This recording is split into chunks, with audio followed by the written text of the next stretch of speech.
I completed the mission to win over Robert 5 times. Each time, with a different appearance. Each time, as a beautiful woman. The last time, he looked down at me with a smirk. Rebecca, stop pretending. Even if you turn to ashes, I'd still recognize you. Let me be clear with you, I'd rather jump off this building than be with you. I accepted my fate, waiting for the system to erase me once again. When I woke up, the system asked, "Host, would you like to switch to a different target?" Chapter 1. I stood in front of the mirror, examining my reflection, just like the previous 5 times. I was a stunning beauty again. Long legs, slim waist, elegant neck, delicate face, bright eyes, a radiant smile, and a look that was captivating. Even I found myself falling in love with this face at a glance. So why was Robert completely uninterested? In my head, I could still hear his decisive words from my last attempt. Rebecca, stop pretending, and stop being a simp for me. Even if you turn to ashes, I'd still recognize you. Let me be clear, I'd rather jump off this building than be with you. His words marked my 5th failure. 3 days later, I met my end in a tragic car accident. When I opened my eyes again, I was Luciana. Yes, that's my name now. At 23, I am a newly hired corporate worker just starting my career. Chapter 2. I lay on the sofa for a while before the system finally arrived. Fashionably late. This was our 6th collaboration. At this point, we were practically old partners. Host, I was just in a meeting at headquarters. That's why I'm a bit late. I didn't mind too much. It wasn't as though I had anything urgent to do. Are you feeling better? Sorry for the brutal end last time, but it was the fastest,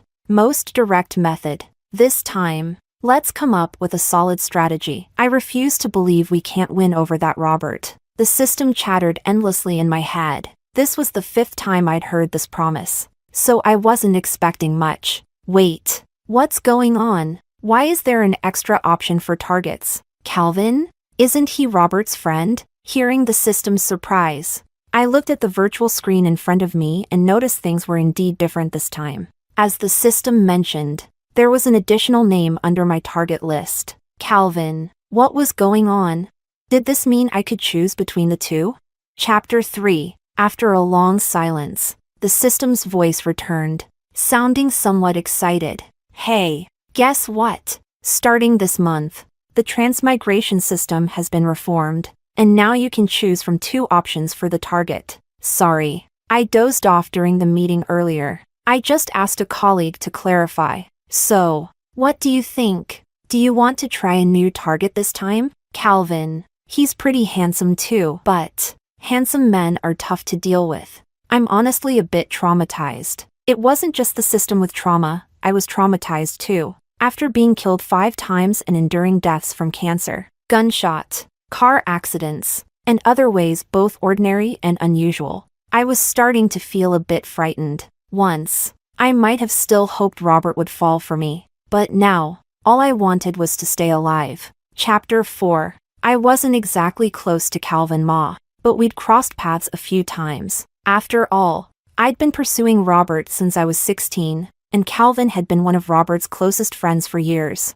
I wasn't quite sure what type of woman Calvin preferred, so I spent the entire weekend reviewing my interactions with him across past lives, examining every event and scenario we'd shared. After going through the timeline, I realized I had crossed paths with Calvin to some extent in every life. In the first life, we went to the same school. I was a freshman, while he and Robert were sophomores in the same class. Back then, I had only recently been bound to the system, with Robert as my target. Almost every day, I showed up at the door of their classroom. Sometimes I'd bring him water, other times fruit, and sometimes the latest manga. But young Master Zhao was both arrogant and distant by nature. After a whole semester of this, he barely acknowledged me. His best friend, Calvin, couldn't hold back any longer and patted him on the shoulder with a laugh. Robert, seriously? The little freshman is both beautiful and adorable. If you're not interested, I might just step in. He turned to me with a playful smile. Hey, maybe you should give up on him and try me instead. I'm easy to win over. Once, I got bullied by a group of girls outside school, and Calvin happened to pass by. Without a word, he dashed over and shielded me. I've never hit a girl in my life, so don't make me break that rule, he added with a smirk. This is Rebecca. She's under my protection. If any of you so much as touch her, I guarantee you'll regret it. The leader of the group, unimpressed and unfamiliar with Calvin, let out a cold laugh and immediately called up a group of her godfathers and big brothers to come over. Calvin rolled up his sleeves, looking as if he were ready to face death. I, however, was paralyzed with fear until he grabbed my hand tightly. Run, Rebecca! That afternoon, Calvin and I darted through the narrow alleys of East City, practically running for our lives. Fortunately, we managed to escape unharmed. Before the end of his sophomore year, I took a gamble and confessed to Robert, hoping to win him over before he left for college. He rejected me outright. The system deemed it a failure, and by the first week of summer, I was diagnosed with cancer. The illness progressed rapidly, and I didn't make it to the start of my senior year. The second life began shortly after. This time, I was in the same grade as them. Robert and Calvin both excelled academically, attending one of the top 3 universities in the country. I launched my usual fierce pursuit of Robert, even with a new body and a different face. He remained indifferent toward me. Thanks to his wealth, good looks, and academic success, many girls were after Robert in college. Unsurprisingly, I was the most dedicated among them. The entire first year passed, with Robert maintaining his distant attitude. I started to lose hope, even wondering if Robert was gay. I wanted to ask Calvin about it, but oddly enough, they seemed to have stopped being friends. Strange, weren't they close in high school? Did guys also have plastic friendships? During the summer break of my freshman year, I returned to City A. Yes, my new identity's hometown was also City A. One day, I was browsing in a bookstore and happened to run into someone familiar. Before I knew it, I'd called out to him impulsively, "Calvin." He looked up, slightly confused as he stared back at me. Only then did I remember he wouldn't recognize me in this life. Despite attending the same university, I had never actually spoken to Calvin under this identity. I quickly explained, "We go to the same university, I'm Laura, from the broadcasting department." He gave me a curt nod. As I bent down to pick up a book a child had knocked out of my hands, he reached down at the same time, picking it up before I could. I looked up to see Calvin holding the book, his gaze lingering on the cover for a moment. "Thanks," I told him. It took him a while before he handed it back, his mind seemingly elsewhere. He seemed off, as if something sorrowful had wrapped itself around him, though I had no idea if something might have happened with his family. That brief encounter was the only time I met Calvin in that life. Shortly after, I failed my confession to Robert again, leading to my second system-determined death. This time, it was a brutal shooting at a shopping mall. In my third, fourth, and almost every subsequent life, I had crossed paths with Calvin, each time with slightly more interaction than the last. It was likely due to Robert and Calvin's renewed friendship. By the time I reached my fifth life, both of them had graduated from college and returned to City A to work in their family businesses. One evening, a group of trust fund kids planned a camping trip to Funchi Mountain. I tagged along, and, standing on a cliff, I confessed my feelings to Robert, as I waited nervously for his answer. His cold, sharp voice cut through the air. "Rebecca, stop pretending. Even if you turn to ashes, I'd still recognize you. Let me be clear, I'd rather jump off this cliff than be with you." In that instant, I felt as though I'd been struck by lightning. Rebecca was the name I'd used in my first life. So, Robert had known all along that I was a target tracker. In his eyes, I must have been nothing more than a clown, a ridiculous figure who kept failing, dying, failing, and dying again. Or maybe, to him, I was even worse. Maybe I was a monster that kept coming back to life. After he exposed my identity, I walked back down the mountain in a daze. There was no doubt in my mind this round was a failure too. I knew I'd soon be erased once more, though I couldn't guess how I'd die this time. Anticipating the inevitable, I began to tremble. an overwhelming sense of panic and despair overtaking me. If Robert knew I was a target tracker, there was no way I'd succeed, even if I returned for a sixth life, unless he somehow lost his memory. Panicked, I called out to the system, but there was no response. At that moment, a sports car pulled up beside me and stopped. As the window rolled down, I recognized the driver, Calvin. I'd encountered him more frequently in my fifth life, but we were only acquaintances at best. That was probably why he stopped. "Leaving already?" he asked. I steadied myself, nodded, and replied, "Yeah, it'll take at least 4 hours to walk down from here." "Get in," he said. I hesitated. Firstly, I'd known Calvin for 5 lifetimes, yet we'd never been particularly close. Secondly, I knew I was going to die soon. If the system had planned some outlandish death, like being struck by a meteor while I was in his car, I'd be dragging him down with me. As absurd as that sounded, after my mall shooting incident, nothing seemed too unlikely. Politely, I declined his offer. Calvin frowned, his expression turning serious. "I should warn you, this area has a high incidence of assaults on lone women." His words made me get in the car without hesitation. It wasn't that I didn't appreciate the gesture. I just wasn't keen on adding assaulted and murdered to my list of deaths. Chapter 5. After getting in the car, I stayed silent. Anyone in my situation would have been in low spirits. Calvin was silent too. Maybe he wasn't in a great mood either. Before long, my phone rang. It was Robert calling. I hesitated but still answered, holding the phone close to my ear. "Leaving already?" he asked.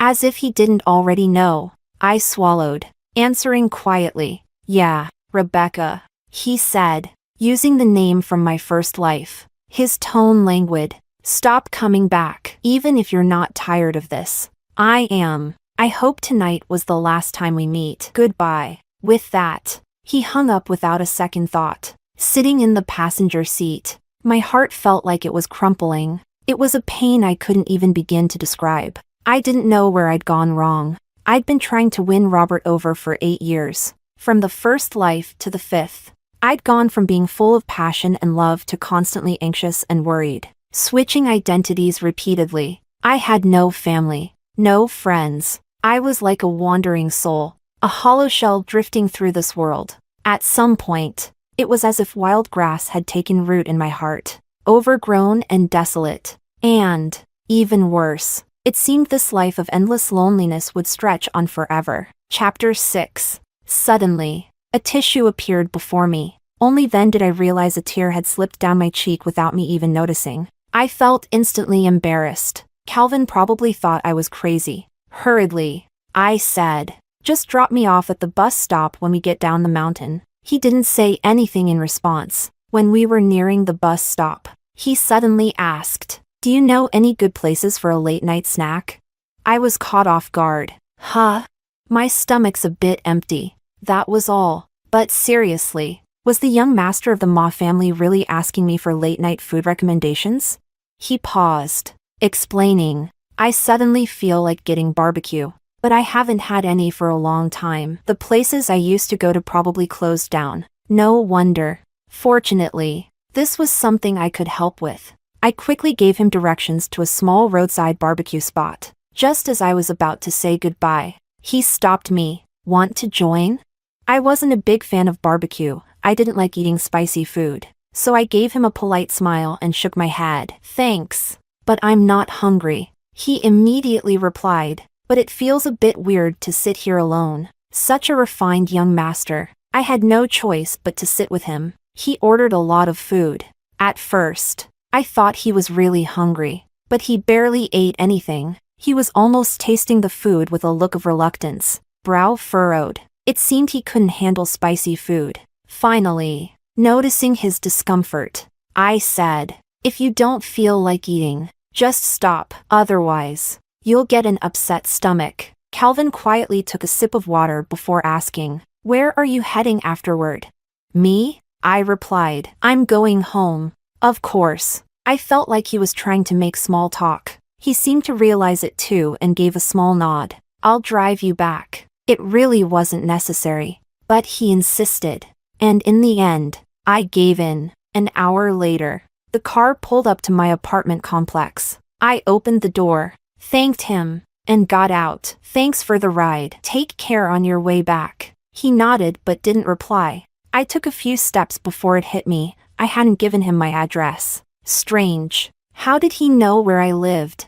I turned back to look. Calvin's car was still there, and he was sitting in the driver's seat, watching me. The scene reminded me of our encounter in the bookstore during my second life. His expression was just like now, as if he were shrouded in some kind of sadness. Something about it made me inexplicably sad too. I hesitated for a few seconds, waved to him, and turned away. That was the last time I saw Calvin in my fifth life. 3 days later, I died in a car accident, crushed by a heavy truck in the middle of a busy street. Chapter 7. I decided to switch my target to Calvin. The system asked if I was sure. It's a last resort. If you can't erase Robert's memory, this is all I can do. I really don't want to die some random death again. The system sighed. I'm sorry, but to restart a round as quickly as possible. These random accidents are the safest option. It might hurt, but at least it's quick. I knew it was right. Death is always painful. The only way to avoid pain was to succeed in winning someone over. I opened the Ma Group's website, surprised to see they were hiring. So, I polished up my resume and submitted a few applications, probably because I was a fresh graduate. I received an interview notice just a few days later. Chapter 8. Monday morning. I was standing outside the Ma Group headquarters in a sleek black outfit. Or rather, at the Starbucks next door. After a good half hour of waiting, the system finally chimed in. The target is arriving in 10 minutes. Host, you can head inside now. Taking a deep breath, I gathered my things and walked toward the grand, luxurious office building. After the security guard checked my interview invitation, he handed me an access card. No doubt, this was a Fortune 500 company in Asia. Security was top-notch. I walked slowly across the grand first-floor lobby, glancing around. There was a commotion near the entrance. I looked up. At the front of the group was a man in a dark gray suit, with deep-set eyes and sharp brows. Surrounding him were several middle-aged men who looked to be senior managers, each humbly nodding and listening intently. I'd never seen Calvin with such a powerful presence. Like a moon among stars, he exuded an aura so refined that it was almost intimidating. Then again, he was the Ma Group's heir. It only made sense. Host. What are you doing standing there? They're about to get into the elevator. Move. The system urged. I hesitated. Isn't that a bit much? He's surrounded by all those people. What's the problem? You're already here. This is a rare chance. You need to at least get him to remember your face for the next steps. I shook my head. The system had probably watched too many K-dramas. But just as the elevator doors were about to close, I dashed forward. Chapter 9. How's the Smart Tech City project going? Calvin's cool voice drifted through the elevator, while the executives answered. I sneaked a glance at him from the side. It had only been 2 months since we last saw each other, but he seemed a bit thinner. Maybe work was getting to him. And wow, he was tall, maybe 6 feet 1 inch or 6 feet 2 inches. Sharp brows, a high nose bridge, and clean, striking features. He really hadn't changed much from his teenage years. Suddenly, my mind flashed back to that day in high school when he held my hand as we ran through East City's alleys, his voice ringing in my ears. I don't hit women, so don't make me break my rule. This is Rebecca, and she's under my protection. Anyone who dares to touch a hair on her head will be in deep trouble. Time had flown by. 8 years gone in a blink, just as I was lost in thought. I met Calvin's gaze. Chapter 10. In that instant, I felt a surge of nervousness. Before I could react, his gaze drifted away, unbothered. Right, how could he possibly recognize me now? I shook my head, slightly disoriented, but then noticed that the group of managers was all staring at me. I realized it was probably because I'd been staring too openly at Calvin, sparking their curiosity. And you are, from which department? One of the older executives asked with a stern look. I had no choice but to reply honestly. I'm here for an interview. Interviews are on the 3rd floor. This is the 26th, you've gone way past it. The elevator dinged, and the doors opened. Golden letters on the wall read, Executive Office. Embarrassed, I quickly apologized and got out. Calvin exited first, with the others following closely behind. Chapter 11. Though I'd managed to catch a glimpse of him, it wasn't exactly a meaningful encounter. The system muttered in my mind. I'm starting to think this Calvin might be even harder to win over than Robert. Just focus on the interview and land the job. Once you're in the MA group, your chances of success will go up by 50%. It added. But life doesn't always go as planned. 3 days later, I got a rejection call. Not surprising, really. The other candidates that day had been impressive, with 2/3 from prestigious overseas universities and the rest from the top 3 universities in the country. This time around, I was just a regular graduate from a mid-tier school. Nothing to make me stand out. But no worries, I'd spent 5 lives studying Robert's habits, which meant I knew a fair bit about Calvin's too. Planning a chance encounter wouldn't be hard. Chapter 12. On my 6th night staking out at Queen's Club, my patience finally paid off. It wasn't long before Robert and a few of his rich kid friends showed up, followed shortly by Calvin. Of course, this was their usual haunt, but I immediately hit a snag. Whenever these guys came here, they'd head straight to the private rooms on the 3rd floor. Tonight was no different. I was a bit discouraged. Getting into the private rooms was pretty much impossible, so I found a spot in the main hall and decided to wait.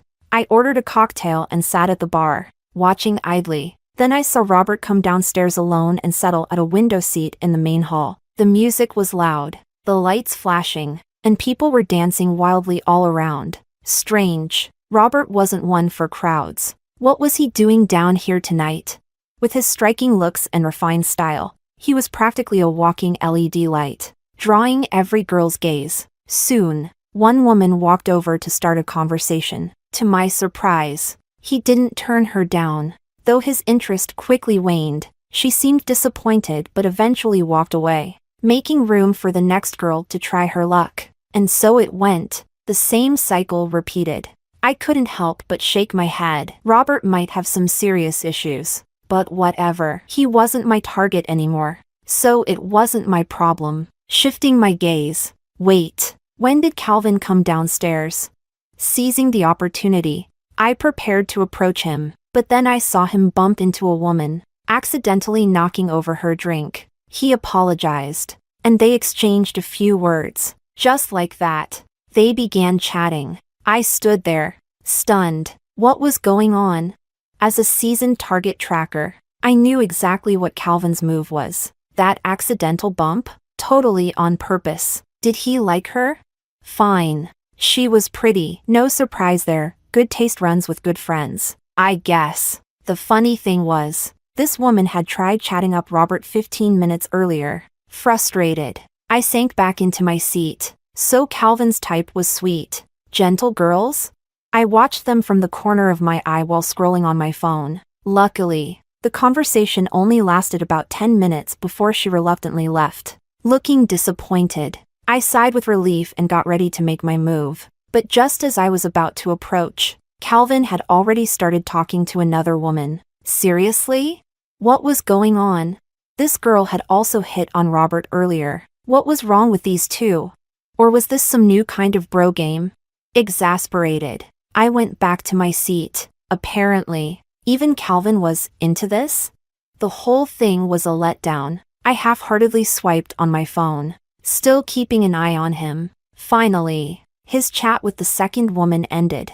She looked hesitant, almost as if she wanted to ask for his WeChat. But Calvin turned her down. I was more confused than ever. After he brushed her off, Calvin looked somewhat lonely. As he moved through the crowd, his gaze seemed distant, like he was searching for something. I trailed behind him, watching as he neared the elevator. He was probably heading back to the private room, and I'd lose my chance if he got upstairs. Hurrying forward, I tried to slip into the elevator with him. Just as the doors opened, a server came out with a tray, precariously balanced. One of the glasses started to tip over, but the server quickly steadied it. However, Calvin had taken a step back to avoid the server and bumped into me, and I, in turn, dropped my phone. Crack!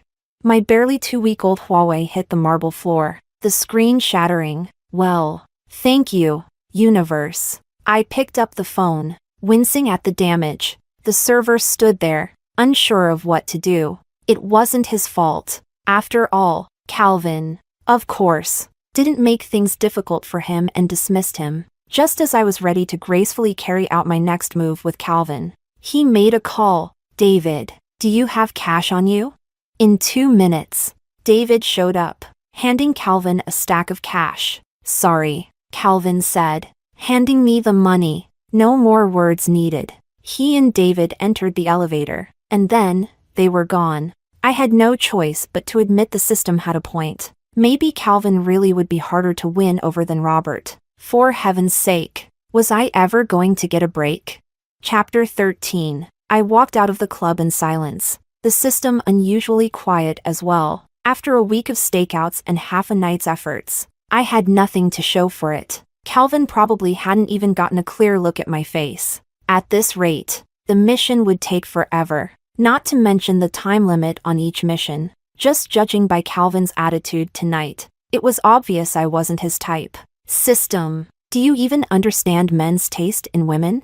Couldn't you assign me a persona with a little more appeal? The system sounded equally frustrated. Miss, are you kidding? Don't you ever look in the mirror? If you're not considered beautiful, then who is? Fair skin, long legs, slender waist, more than enough to pass as a movie star. How was I supposed to know you'd encounter such weirdos for target assignments?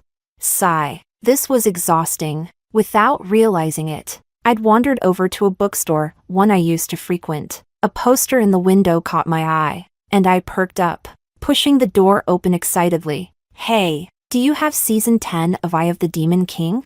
The chubby shopkeeper gave me a once-over and nodded. Yeah, it came in yesterday. Perfect timing. I hurried to the last row of shelves and quickly found a pristine stack of beautifully bound volumes. Finally, something to do tonight. While checking out, I noticed the interior looked different. It seemed like the place had been remodeled, and they were even selling coffee now. When did they add that? How convenient. Excuse me, could I get an iced coconut latte and sit here to read my comic? I asked. The owner looked me over again before nodding. Sure, but you'll need to pay for the comic first. Of course. The brisk autumn wind made this the perfect weather for a cozy coffee and comic session. As I settled in, I thought back on the long journey of following Eye of the Demon King since my junior high days. A solid 10 years, with one volume coming out each year.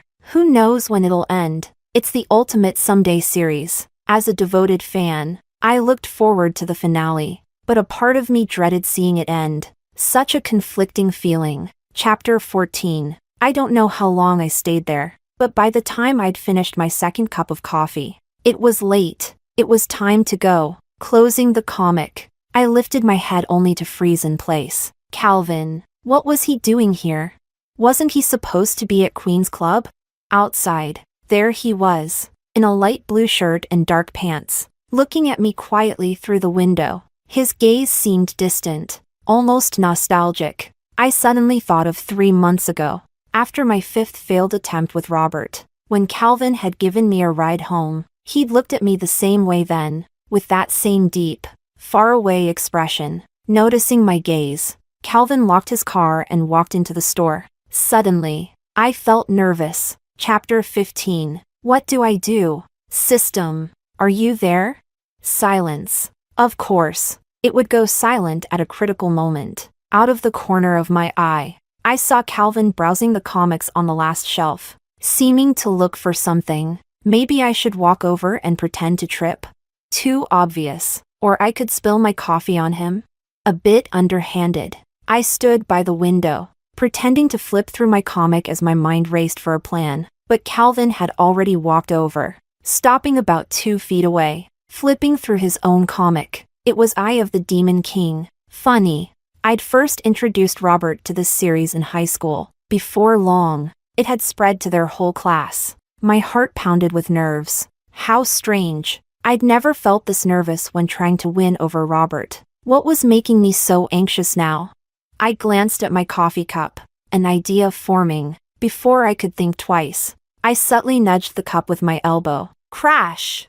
I looked down, startled, to find the cup shattered on the floor. I raised my head and met Calvin's dark, obsidian eyes. He looked genuinely remorseful. I'm sorry. I didn't mean to, he said with a hint of regret. Reflexively, I shook my head and knelt to pick up the broken pieces. Oh, it's okay. Calvin knelt down as well, closing the distance between us. Suddenly, he was so close. I could see his slightly flushed lips, the prominent bridge of his nose, and those woodsy, subtle colognes that novels always describe male leads wearing. It was faint, like the scent of cedar trees on a cloudy day, or fir trees in winter. Not intense, not distant, but rather nice. For some reason, a fluttery feeling rose in my chest, though I had no idea why. After gathering up the pieces, I asked the shop owner how much I owed for the cup. Breaking things, after all, comes with a cost. The bookstore owner seemed to glance at Calvin behind me before responding. 780. Excuse me? I was sure I'd heard wrong. With a regretful look, the owner explained, Sorry, miss, but this cup was custom-made by a famous designer abroad. That's just the price. A famous designer. Huh? I suddenly felt the urge to call the police. Sensing my thoughts, the owner sighed. Miss, if you're skeptical, feel free to look up this brand of coffee cups online. I have the order number and proof of purchase. 3 minutes later, I was defeated. Turns out the brand was indeed that expensive. With a reluctant sigh, I got ready to pay. This was my fault. I should be the one to pay, Calvin said, his voice soft. But I don't have cash or my phone with me. Would you mind covering it for now? I'll transfer it to you later. His tone was much friendlier than it had been at Queen's Club, and he was looking right at me, his eyes as deep as the sea, almost like they were veiled in mist. I didn't actually mind paying the $780. He just handed me a whole wad of cash earlier. I had plenty to cover a new phone, but since I was supposed to be winning Calvin over, I jumped at the chance his suggestion offered. Sure, I agreed readily. After I paid, Calvin naturally continued, By the way, what's your number? I recited the digits. To make sure, he borrowed the shop owner's phone to call me. Once my phone rang, he seemed satisfied, confirming he had the right number. He paused, as though something else had crossed his mind. And, what's your last name? I blinked, only realizing after a moment's delay that he was waiting for my response. It's Song, Luciana. Miss Song, it's quite late. If you don't mind, may I have your address? I'd be glad to take you home as a token of my gratitude. For a second, I wondered if he was trying to win me over or if it was the other way around. He was so sincere, his tone almost hopeful, and his eyes sparkled with a quiet warmth, like flecks of sunlight. Normally, I'd be wary. After all, it was nearly midnight, who knew what could happen? But this was Calvin, the same Calvin who'd once said he'd protect me back in high school. No one knew him better than I did. Chapter 16. After 3 months, I found myself once again sitting in Calvin's silver gray Bentley. Unlike last time, when I'd felt utterly defeated and crushed, I was in a light-hearted mood, with a bit of hidden excitement. It had taken me 6 lives of target missions, but I finally saw a glimmer of hope. Calvin had some music on, a song I used to love, Ailey's. The classic track. The volume was low, but the familiar tune lifted my spirits, and I nearly started tapping along. Turning my head, I noticed Calvin was watching me, his expression warm and serene. I quickly straightened up. I haven't told you my name yet, he said, as if trying to break the silence between us. I nodded casually. I know, Calvin. The tires screeched to a stop, and the car jerked slightly before pulling over by the roadside. He looked at me, stunned. You know?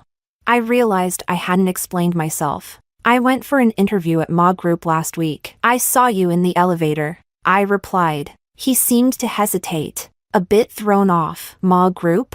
Yes, on the 26th floor, I said, hoping to jog his memory. After a moment, he seemed to recall it, his face lighting up with realization. And we also ran into each other tonight at Queen's Club, where you accidentally broke my phone.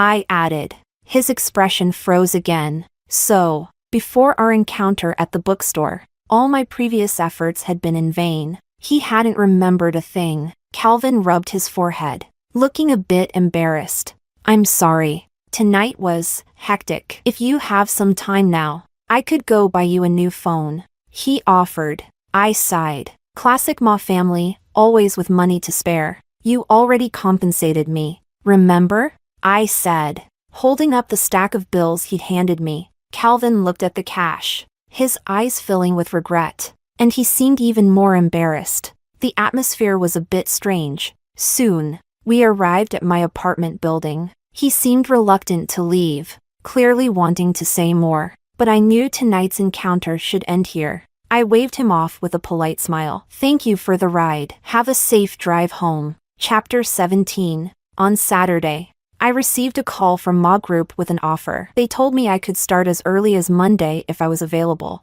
Yes. The system was a bit taken aback. Wait, host, weren't you rejected? I explained what had happened with Calvin the night before. What? I was only offline for a bit. And you're already this far along? A bit offline? You were gone all night. Ah, let's not worry about the details. Looks like this Calvin is easy to work with, finally. A good choice this time. Let's hope so. Sunday morning, while I was still half asleep, I got a call from the HR manager at Ma Group, confirming that I'd be starting on Monday. After my confirmation, they sounded relieved. Wonderful. Miss Song, we're looking forward to your arrival. See you Monday. After hanging up, I couldn't help but wonder if this was how HR behaved at such a large company. They were calling and double-checking to make sure I'd show up. It seemed a bit over the top. Finally, I was about to join the workforce. Excitedly, I got up, opened my wardrobe, and started selecting my outfit. My current identity was that of a recent graduate, with a limited budget, so my wardrobe was sparse but filled with classic, versatile pieces. I'd need to pick up a couple of work-appropriate outfits at the mall. Monday, at precisely 8 a.m., I arrived at Ma Group. The HR manager, Ms. Fu, was a friendly woman in her 30s, the same one who had called me on Sunday. Her demeanor was polite and warm. I hadn't expected that my position would be as Calvin's assistant, though I had originally applied for an accounting role, as this persona had a background in finance. The finance department currently has no vacancies, but the executive office has an opening for a temporary assistant to cover someone on maternity leave. The benefits are essentially the same, only the duties are different. If you accept the executive office role, someone will train you on the duties, so you have nothing to worry about. Miss Song, she seemed eager to persuade me to accept. Naturally, I had no objections. Working in the executive office meant I'd be closer to Calvin. Chapter 18. The assistant role wasn't too complicated. After just a couple of days, I was familiar with the basics, routine tasks, translation work, drafting reports, preparing materials for board meetings, and so on. Oddly, though, I hadn't seen Calvin in over a week. I overheard a conversation in the cafeteria one afternoon and learned he was abroad. Apparently, there were issues at their European branch, so I settled in to wait. One afternoon, as I was absorbed in the Ma Group's corporate culture manual at my desk, the bustling executive office suddenly quieted. Sensing something, I looked up, and there was Calvin. He was dressed in a smoky blue jacket and black pants, standing tall with a coat draped over his arm. Looking slightly weathered from travel, though a bit weary, he still looked exceptionally handsome. Most importantly, he was looking right at me. My heart seemed to skip a beat, but I kept my composure and greeted him calmly. Good afternoon, Mr. Ma. Then, I watched as he walked right up to me. Are you settling in okay? He asked, his voice clear and pleasant, and with a slight smile that felt like the sun breaking through snow. He waited for my response. Chapter 19. After work, as I stepped out of the elevator, my colleague Elise, who'd been training me, looked at me curiously. Luciana, do you know the general manager from before? I didn't want to invite gossip, so I shook my head. No, I don't. Really? Yeah, why? She gave me a conspiratorial smile. I know it sounds cliché, but honestly, the general manager seemed completely different today. I've been here 3 years, and I've never seen him smile like that. And his mood was fantastic. He didn't yell at anyone. The Calvin she described felt unfamiliar. He yelled at people? Is it really that unusual? Elise nodded emphatically. I swear, when he comes back from the European branch, you should see the faces of the senior managers. They look like they're in mourning. But today, they were practically floating. He must have been in a great mood. The strangest thing, though, is that he came straight to the office from the airport without even going home. He was on a 12-hour flight with no time to adjust. Just right back to work. Isn't that odd? And honestly, I thought of you because there hasn't been anything else happening here except for your hiring. Elise trailed off suddenly, her gaze locked on a familiar silver-gray Bentley pulling up. I didn't say anything more. The car had already stopped in front of us. The door opened, and Calvin stepped out, walking directly toward me. Why didn't you accept my WeChat request? He was talking to me. My WeChat request. I sent it, but you didn't accept. He repeated. Quickly, I took out my phone and saw he was right. Oh, sorry. I got busy this afternoon and didn't check. Calvin smiled slightly. Got it. Hop in, I'd like to take you somewhere. I turned to Elise. Well, I'll see you later. Elise. She gave me a stiff nod. Bye-bye. Chapter 20. Calvin took me to the phone store. That's when I realized he intended to buy me a new phone. You really don't need to. You already paid me. I protested. It's fine. Consider it part of Ma Group's new hire benefits. He insisted. New hire benefits. Huh? Well, this company sure was generous. Afterward, he asked, what do you want for dinner? Was he asking me to dinner?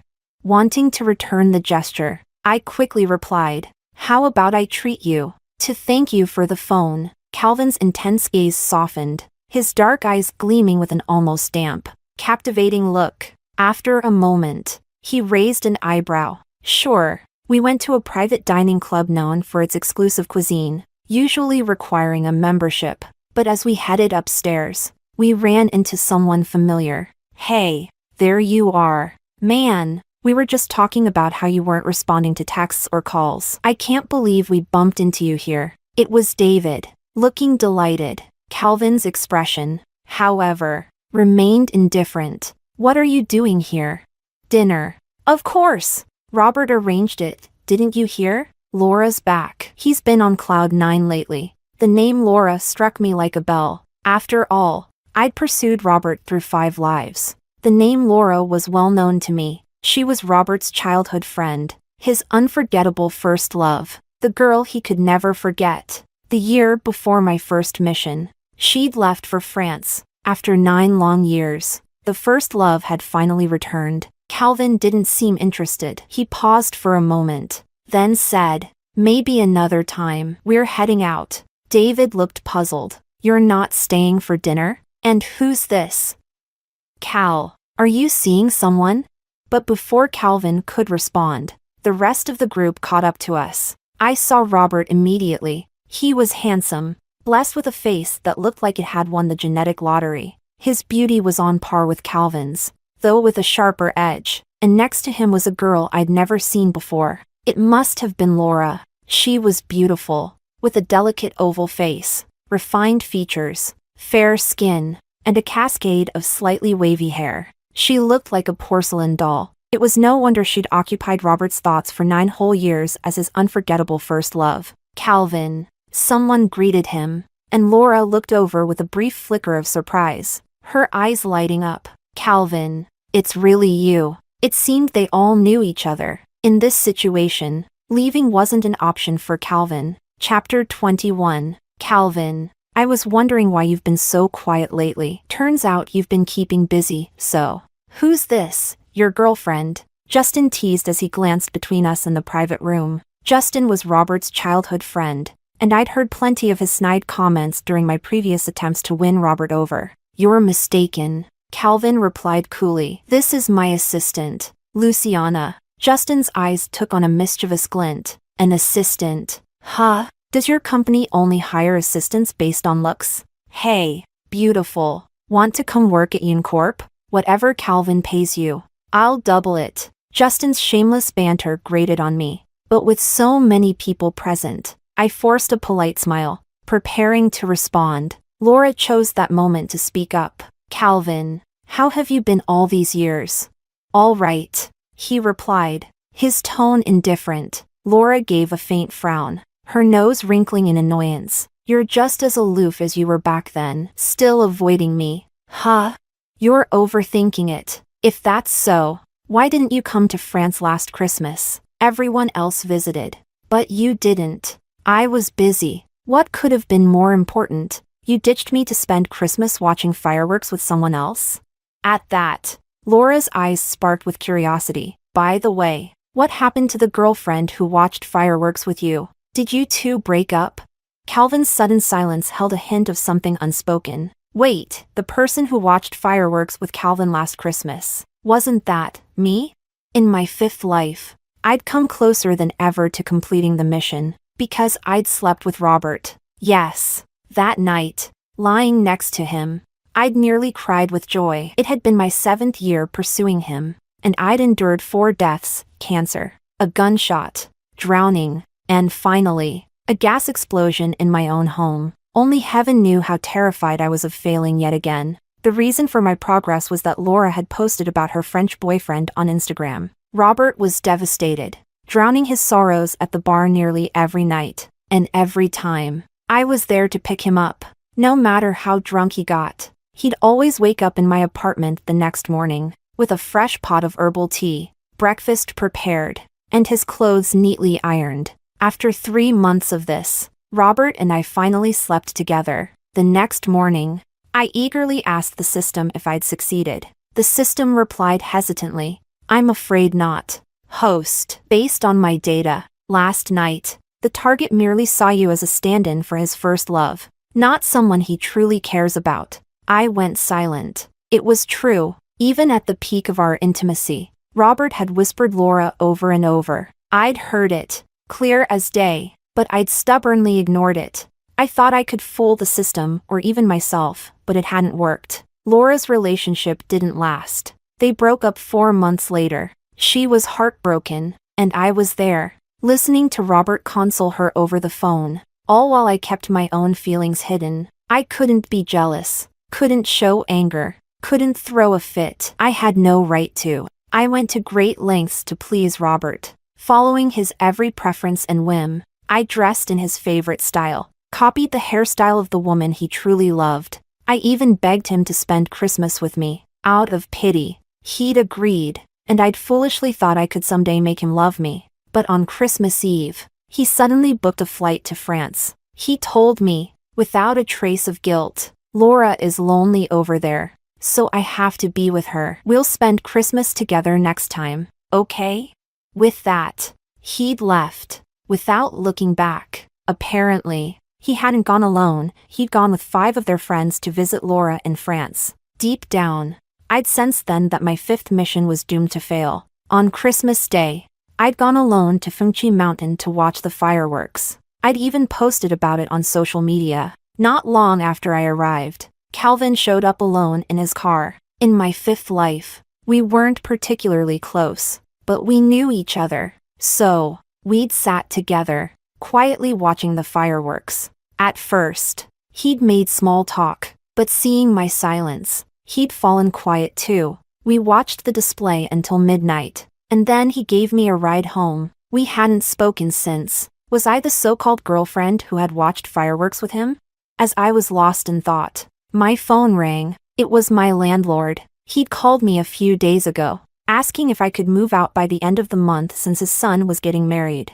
I spoke with him briefly before hanging up, only to realize something was wrong. Looking up, I found Robert staring directly at me, his gaze intense and penetrating, cold as a specter from the depths of hell. A chill ran down my spine. After my failed mission, Robert had figured out my original identity. When I'd reviewed the events afterward, I'd realized it was the small, everyday habits I hadn't noticed that had given me away. My taste in books, my favorite shows, all things I would rewatch regularly. Even my ringtone was a dead giveaway. It was the theme from a rare anime I loved. Worst of all, my mannerisms hadn't changed much between lives. Each detail could have tipped Robert off. Since I wasn't targeting him this time, I hadn't bothered to change my ringtone. And now, I couldn't be sure if he'd noticed something. Chapter 22. Bring the server over, Robert suddenly said to Justin. What for? I want to place an order. Didn't you already order?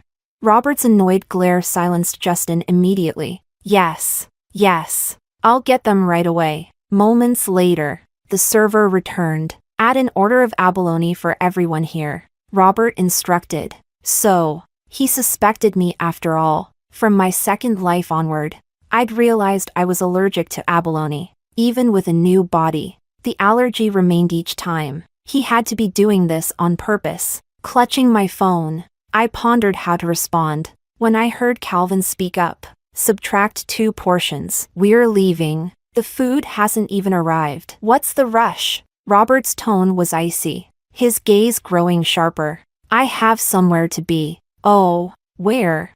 None of your business. Calvin's reply was concise, and then he looked at me, understanding his signal. I stood up. Hold on, Robert said, rising from his seat and walking toward me. His eagle-like gaze locked onto mine. Switching tactics? A roundabout strategy? He let out a mocking laugh, his face twisted with scorn and provocation. Let's see how long you can keep up the act. If you're so good, never come looking for me again. No one else in the room understood the meaning behind his words, but Robert was bound to be disappointed. In this life, unless someone held a knife to my throat. No, even if someone did hold a knife to my throat, I'd never go looking for him. Chapter 23. Calvin drove me home, both of us choosing not to mention what had just happened. When we arrived, just as I was about to get out, he spoke up. Are you looking for a new place? Momentarily confused, I remembered that he must have overheard my landlord's call. Yes, my landlord said his son is getting married next month, so he wants the place back. Calvin looked at me, his tone careful but hopeful. If you don't mind, I have a friend with a vacant place in City Gardens. You could stay there. City Gardens. I remembered it was a luxury villa district. Those homes are probably out of my budget. He interrupted me eagerly. No rent. Just utilities, actually. Utilities are negotiable. He just wants someone to keep an eye on the place. I looked at Calvin, sensing his intent, and nodded.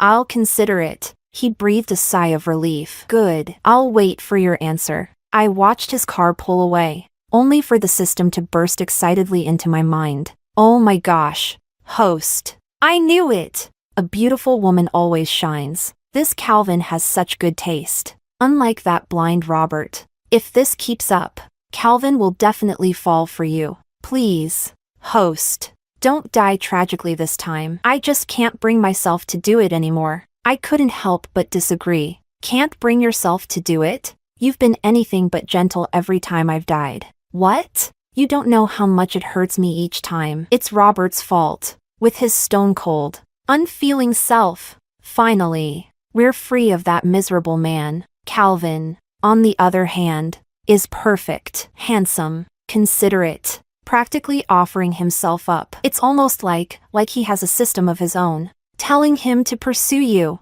I paused thoughtfully. That's not impossible. The system quickly shot down the idea. Oh, come on, host. You really think target trackers are that common? If there were another in the area, I'd know. Just so you know, it's a 1 in a million chance to be chosen as a target tracker. There are fewer than 20 of you in this country. Only now did I realize that I'd been selected by the system through a 1 in a million probability. Was that luck or misfortune? Don't you find Calvin a bit strange? Everything is going way too smoothly. What's strange? I'd rather believe he fell for you at first sight. I sighed. If it was love at first sight, then why didn't he recognize me in the elevator or at the club? The system went quiet for a moment. Good point. So, what do we do now? I don't know. Let's take it one step at a time. Chapter 24. I politely declined Calvin's offer for the house and quickly found a place on my own, moving in over the weekend. Work. Occasional shopping with colleagues, this was the kind of routine I actually enjoyed. Since the last incident, Elise had been curious about my relationship with Calvin, constantly hinting and probing if the general manager was pursuing me. How could that be? I replied. He just broke my phone by accident, so he offered to replace it. That's all? What else would it be? At lunch, a few of us were deciding where to eat when we ran into Wang, Calvin's executive assistant, who had just come out of a meeting. Elise waved enthusiastically. Assistant Wang, heading out for lunch? Why don't you join us? Just as the elevator doors closed, my phone pinged with a message from Calvin. Where are you? I quickly replied. Just going to lunch with some colleagues. Why? A pause. Then, all right, no reason. I turned off my phone, realizing, was he planning to ask me to lunch? Chapter 25. Only Wang and I were left by the time we returned to the office. Our colleagues had dispersed. Miss Song, here's your favorite coconut latte. Wang handed me a cup from Starbucks. Thanks. How much was it? I'll transfer it to you. No need. It's just a coffee. He smiled, then asked, how are you finding the work in the executive office? Adjusting well? Yes. It's been good. If you ever need help or have questions, don't hesitate to reach out. Thank you, Assistant Wang. No problem. He hesitated for a moment, then, looking a bit shy, continued. Actually, a friend gave me 2 tickets to a piano concert this Friday evening. I was wondering if you'd like to go with me? Assistant Wang was well put together, educated, and highly capable, a favorite of the chairman. If I wasn't focused on my mission, I'd think he'd be the kind of boyfriend any ordinary girl would dream of. But that dream just wasn't for me. Just as I was about to come up with an excuse to decline, the system's voice suddenly echoed in my mind. Reminder. Host. The target is approaching. Changing my mind on the spot, I said. Friday? Sure. I don't have any other plans. Wang's face lit up. Really? I'll pick you up then. Should we exchange WeChat? Of course. We'd barely pulled out our phones to scan when Calvin appeared. Assistant Wang greeted him immediately. Mr. Ma. Calvin nodded, his gaze flickering briefly to me before he asked casually, what's going on here? Oh, nothing much, Wang explained. A friend gave me 2 tickets to a concert, so I invited Miss Song to join me on Friday. Today, Calvin wore a pair of gold-rimmed glasses, his sharp features cool and somewhat distant. Oh, really? Wang stood quietly by, the air around us tense as Calvin's gaze sharpened. Chapter 26. On Friday evening, I waited outside the office for Assistant Wang. 3 minutes later, Calvin's car pulled up instead. Confused, I asked, what's going on? Where's Assistant Wang? Something came up with the European branch, Calvin replied, clearly amused. He just boarded his flight. To Europe? He gave a small smile. Yes. Why? Oh, no reason, just a bit unexpected. Opening the door, he said, hop in. Weren't you going to a concert? The system popped up in my mind with a snicker. Ooh, someone's got a dark side. Assistant Wang only invited you to a concert, and Calvin sent him to Europe for 2 months. Could that really be true? Half an hour later, we arrived at the concert venue. There was quite a crowd. Truthfully, I didn't know much about music, nor did I recognize the pianist. And was there really any difference between listening live and at home?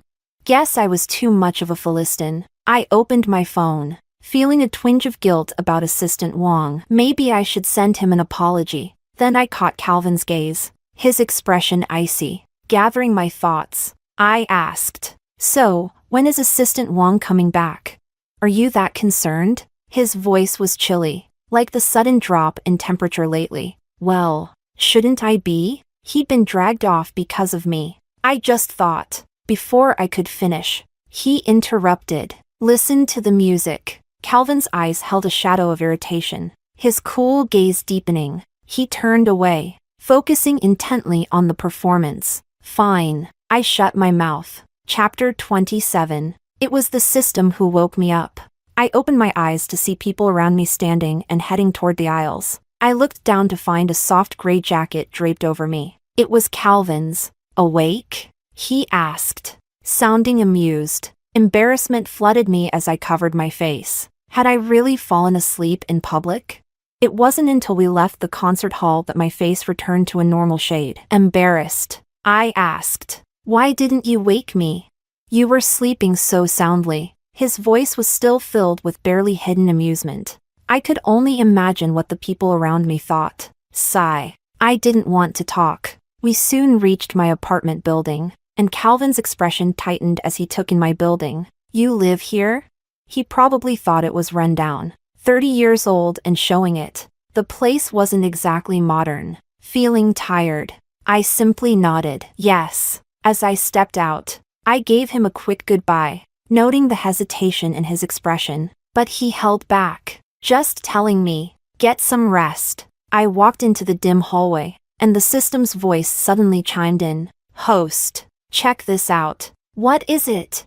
"Just look." A screen popped up in my mind. It showed the concert hall from earlier that evening. In the video, I was asleep. Calvin took off his jacket and gently draped it over me. When the collar brushed my forehead, I wrinkled my nose, probably tickled by it. He looked almost nervous, as if he were scared I'd wake up. Once he was sure I was still asleep, he exhaled in relief. Then he leaned back in his seat, resting his chin on his hand, watching me. That look, how could I describe it? Full of tenderness. "Did you know? You were asleep for an hour, and he watched you like that the whole time." The system commented. I thought about it. "Are you implying that he's some kind of stalker?" The system sounded exasperated. "Do stalkers look at people with that much gentleness? Just pay attention to his gaze, there's no mistaking it. That's the look of someone utterly captivated, brimming with affection." "Me, by the way. Are you moonlighting as a romance novelist?" The system practically huffed at me. "Host, I've seen far more people than you've had rice bowls. I can tell you, Calvin's feelings for you are far from ordinary. In fact, you might not even need to go out of your way to win him over. He's already drawn to you." What a strange metaphor. But maybe the system was onto something. Calvin had, indeed, been approaching me at every turn. Why was he doing that? Could it be, as the system suggested? I fell into deep thought. Chapter 28. 2 weeks after moving, a typhoon hit the city. Living in an older complex meant everything was more fragile. That evening, I watched in horror as an aluminum window frame from the building across the street was torn off and flung down by the wind, shuddering at the thought of similar incidents in the news where people had been swept off rooftops during such storms. Maybe I should have rented a safer place. While anxiously pacing and watching the storm rage outside, my phone rang. It was Calvin. He didn't waste any words. Simply said, "Come downstairs, now." I could hardly believe it. Calvin had driven out in the middle of a typhoon to pick me up. The winds were howling. Debris was flying everywhere. Was he out of his mind? I hurried down, dazed. You came out in the storm?" "Didn't want you getting blown away," he replied, shielding me from the wind as he guided me into the passenger seat. "Where are we going?" I asked, still somewhat disoriented. "My place." 40 minutes later, we arrived at the Ma family's ancestral home, a grand estate right in the heart of the city. "Calvin, where on earth did you go in this weather?" A graceful woman in her 40s descended the staircase, scolding him in a worried tone. "Didn't you think your grandmother might worry?" I froze, unsure how to introduce myself. Bowing slightly, I said softly, "Good evening, Madam Ma." She looked at me, clearly surprised. "And you are?" "Mom, this is Luciana, from the executive office," Calvin explained. "With the typhoon, her place isn't very safe, so I brought her here to stay for a few days." Mrs. Ma paused, then smiled warmly. "You must be Miss Song, right? Have you had dinner?" I could ask Lee, our housekeeper, to prepare something for you. "Oh, no, I've already eaten. Thank you, Madam Ma," I said quickly. "Just call me Aunt Ma, dear. There's no need to be so formal. Make yourself at home here." Just then, another older woman in a deep green cheapao with kind eyes entered the room. "Is Calvin back?" she asked. Yes, Grandma. I'm here, Calvin replied, stepping forward. Goodness. Lee just told me you went out, and it gave me quite a fright. Going out in such horrible weather, honestly. I don't know what to do with you, she said, shaking her head. Her gaze then shifted to me. And who's this? This is Luciana. She may stay with us for a few days, Calvin explained gently. Good evening, Grandma Ma, I said. She beamed, looking delighted. Oh, hello, hello. What a lovely young lady. You look like a movie star. What's your name? How old are you? Where is your family from? Mrs. Ma stepped in with a gentle laugh, trying to ease any awkwardness. Mom, don't scare the poor girl. Grandma Ma chuckled and patted her forehead lightly. Sorry, my dear. I'm an old lady and don't know when to stop talking. I hope I haven't frightened you. Oh no, not at all. Grandma, you're too kind, I replied, laughing nervously. Despite this being our first meeting, Grandma Ma treated me with such warmth, chatting with me on the sofa and asking me a few questions. When she heard that Calvin had braved the typhoon just to pick me up, she gave him a pointed look. Calvin, that's very irresponsible. With so many rooms in this house, why let Luciana live alone outside? It's too dangerous for a young woman to rent on her own. Luciana, there's no need to move back and forth, just stay here with us. She seemed to have mistaken my relationship with Calvin. I was about to explain. Grandma, actually, I'm not. But she cut me off, smiling as she took off a jade bracelet from her wrist. It's your first time visiting the Ma family, so I don't know what you young people like. Here, have this bracelet. Startled, I quickly shook my head. Oh no, Grandma, please. That's too much. But she ignored my protests and insisted on giving it to me. I turned to Calvin, silently pleading for help. His gaze held an unreadable emotion as he said softly, It's fine. If Grandma wants to give it to you, you should accept it. Grandma Ma's smile grew even brighter, and without another word, she slipped the bracelet onto my wrist. I was stunned. Looking at the bracelet, rich, green jade, smooth and lustrous, it was obviously incredibly valuable. Chapter 29. And so, thanks to a typhoon, I ended up staying at the Ma residence. Calvin was an only child, and the household was small, with just his parents, grandmother, and a few staff members like the housekeeper, chauffeur, and maid. I stayed in a guest room on the 3rd floor. The system was thrilled, practically bouncing with excitement. See? I told you Calvin is serious about you. I bet it was love at first sight. Being the target of your mission's affection, ha. I could watch this storyline for 100 years. Host. Your patience has paid off. Why not make your move tonight? Seal the deal with a happy ending. I was speechless. We're in his family's house. You want me to seduce him here? What if they kick me out? The system was confident. Calvin wouldn't dream of kicking you out. Did you see how he looks at you? I'm telling you, if you so much as crooked a finger, he'd probably jump off a building for you. The system eventually noticed my silence. What's wrong? I fiddled with the blow dryer, shaking my head. Nothing. It just seems like this dryer is broken. Really? The system seemed thrilled. Don't miss this chance. Just go downstairs in your robe. Tell Calvin the dryer's broken. And voila, intimate, late-night vibes, and romance blossoms. I glanced down at my robe. Funny, we're in the middle of a typhoon, yet you've managed to stay online all day and night without any connection issues. The system. I remembered there was a communal bathroom at the end of the hallway on the 3rd floor, where I might find another dryer. Opening the door, I was surprised to find Calvin standing there, hand raised to knock. We stood there, staring at each other. Seeing I was still in my robe, I felt a sudden warmth flood my cheeks. What's up? He seemed momentarily flustered too, looking aside as he tried to keep his voice steady. Lee made sweet potato soup. I was wondering if you'd like some?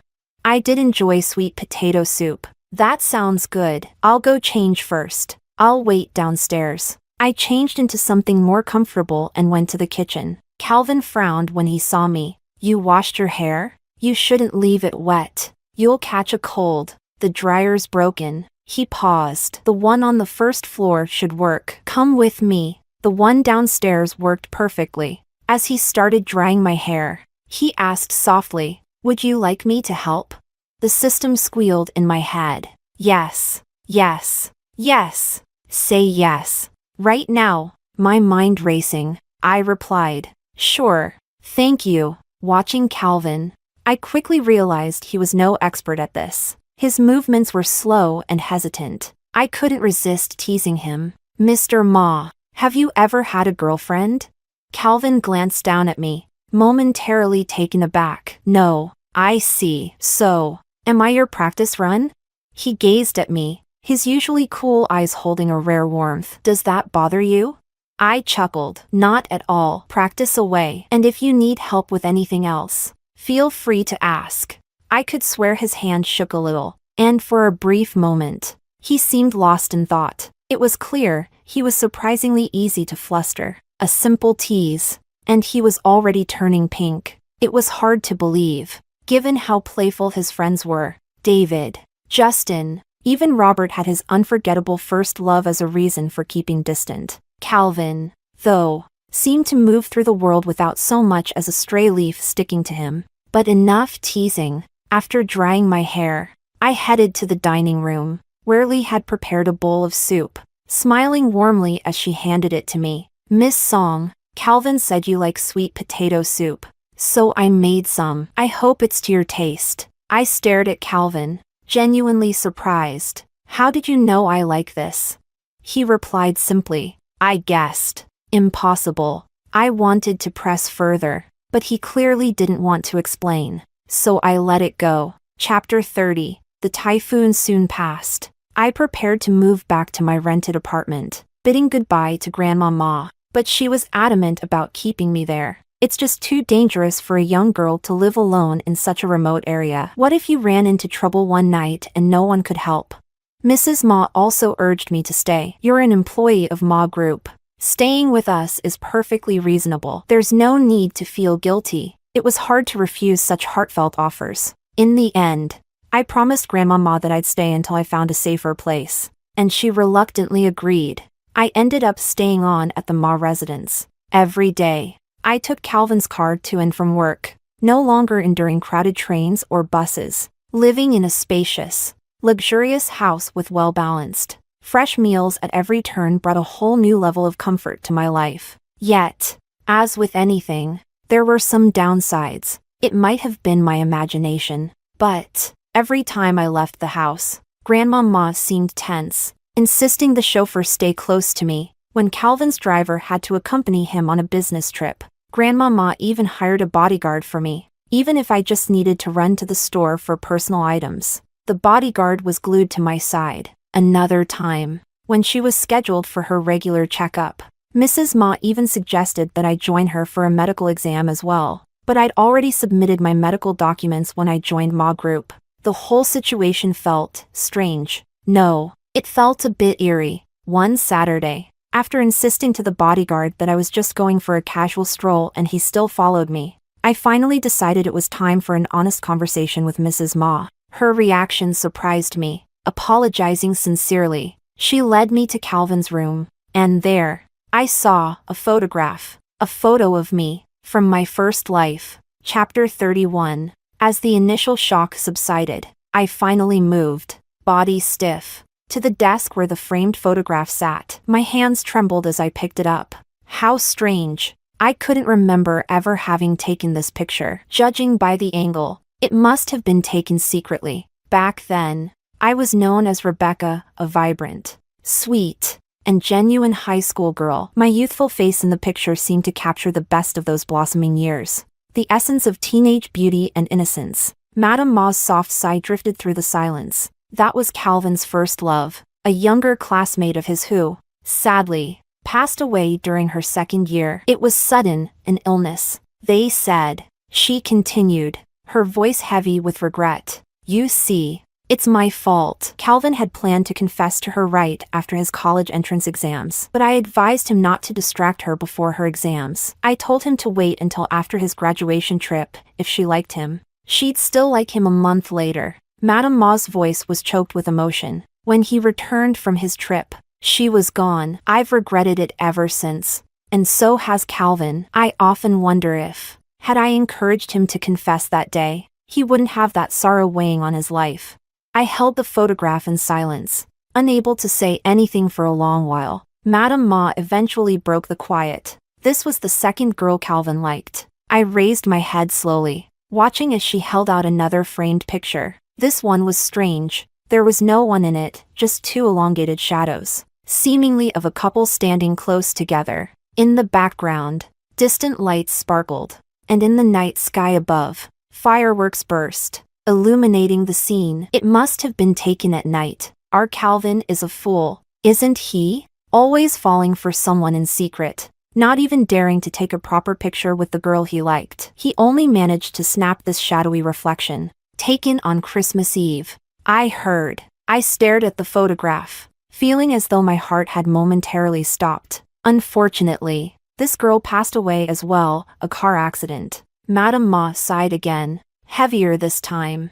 I can't help but think Calvin's love life is cursed, that every girl he loves meets a tragic end. Lucy, Grandma and I have both noticed how much Calvin cares for you, and that's why he's been acting so anxious since you moved in. Please forgive us if we've been overprotective. We're only trying to avoid repeating the past. Madame Ma set down the photograph and continued, her voice filled with a sorrowful fondness. Last summer, Calvin suddenly told me, "Mom, I've found her again." I knew then he'd fallen for someone new, and I wanted to invite her over to meet us. But he just said, "The person she likes isn't me." She paused, a sad smile crossing her face. I told him, "So what if she likes someone else? As long as she's not married, you still have a chance. Maybe one day, she'll love you back." But then, 4 months ago, he came home, covered in blood and completely dazed, telling me that the girl he loved was gone, again,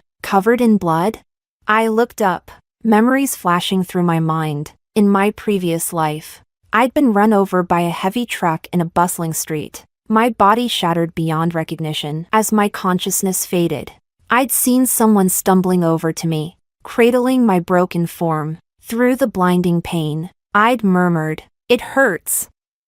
I don't want to go on. I don't want to do this anymore." And then, in a voice choked with grief, I'd heard him say, trembling, "In the next life, please, come for me, look for me, I beg you." So this was the truth. This was the answer I'd been missing. Chapter 32. Back in my room, I sat quietly for a long time. The system finally broke the silence, its voice hoarse with emotion. No wonder there's an additional option in this life's mission targets. The main system must have been affected. Congratulations, host. This mission is essentially complete, barring any surprises. That 10 billion reward is as good as yours. Clearly, it had overheard my conversation with Madame Ma, yet hearing that I wouldn't have to die again, and that the 10 billion reward that once seemed impossible was finally within reach, left me surprisingly calm. There wasn't a flicker of joy or relief, or maybe that wasn't quite right. Right now,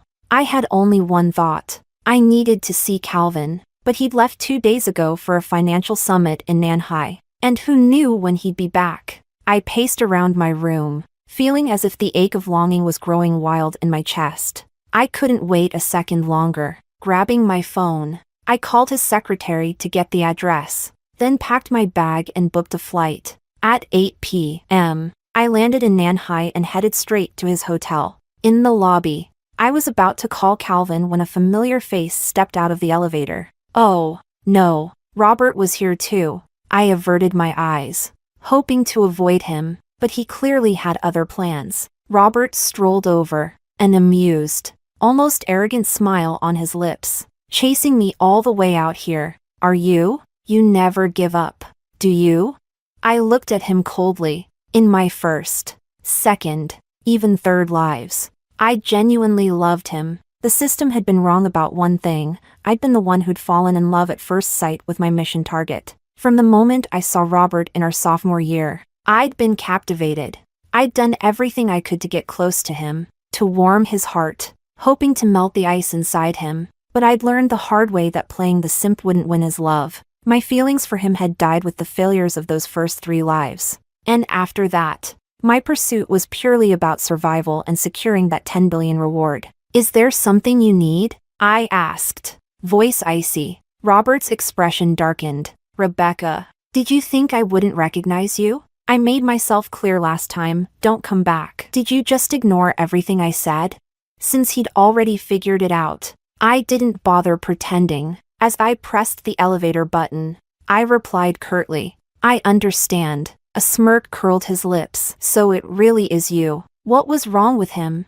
It seemed the elevator was taking its time, probably due to the high demand at this hour. Rebecca, one last time, Laura and I are getting engaged soon. I'd hope you have enough self-respect to stop following me. I finally lost my patience. Grabbing my suitcase, I turned to head for the stairs, muttering, congratulations. But he grabbed my wrist, fury flashing in his eyes. Can't you take a hint? Do you think chasing Calvin will make me jealous? Dream on. Slap. I raised my hand and slapped him hard across the face. Robert froze, stunned, hand to his cheek as if he couldn't believe what had just happened. I suppose it made sense. After all, I'd been chasing him across 5 lifetimes, too scared to ever stand up to him. Rebecca, are you insane? He grabbed my arm, his face taut with anger. Luciana. I turned, finding Calvin approaching us with quick, steady steps. His gaze swept over Robert, eyes cold, before he turned to me. What's going on? I shook off Robert's hand and replied, nothing. Calvin's gaze dropped to my suitcase, and without another word, he took it from me. Let's go upstairs, he said. Okay. Chapter 33. Calvin had booked a suite. Good. Maybe I could crash here for the night. Just in the taxi. I checked my hotel app and, as expected, all nearby hotels were fully booked thanks to the financial summit. Why'd you come all the way out here? He asked. I'd already come up with a harmless excuse, smiling cheerily. Aunt Mom mentioned your stomach was acting up, so I brought you some medicine. You came all the way from a city to Nanhai to bring me stomach medicine? What? Is that a problem? I asked, feigning innocence. He still looked perplexed, casting a contemplative glance around the suite. I asked, am I interrupting something? I should have called you first. He rubbed his temples in mild exasperation. Stop overthinking things. Did you eat dinner? I had a bit on the plane, I replied, nodding. Have you booked a hotel? Another nod. Where? Is it far? Right here. Here? He repeated, looking slightly confused. Yeah. Don't you have a spare room? He finally got the hint, coughing a little, his expression a mix of surprise and bashfulness. You're saying, you want to stay here?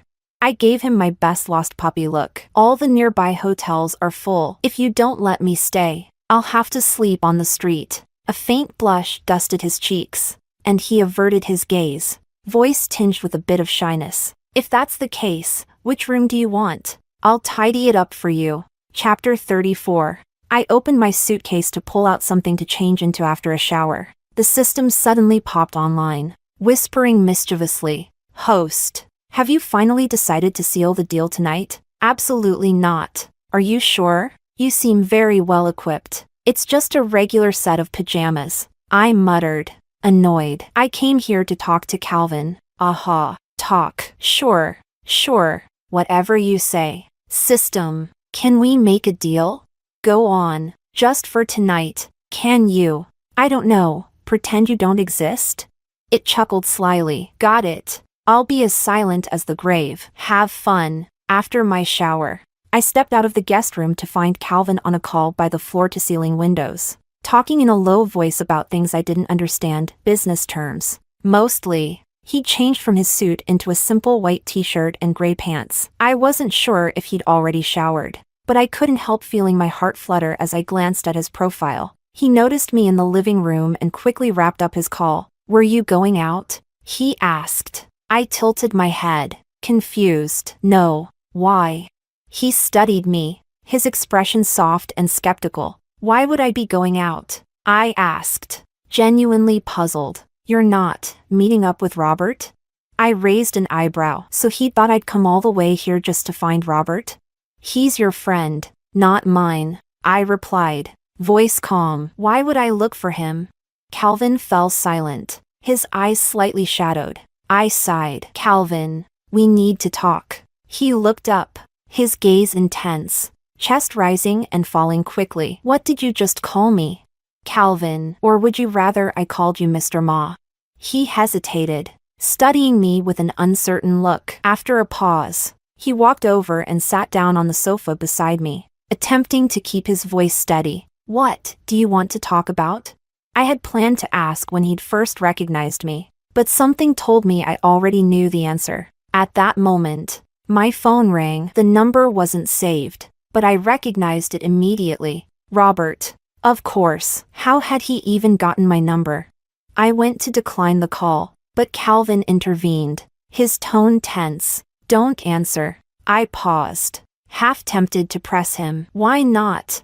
I said don't answer. He sounded annoyed, reaching over to end the call and even turning off my phone, suppressing a smile. I couldn't resist teasing him. Maybe he has something important to say. Maybe I should go see what he wants.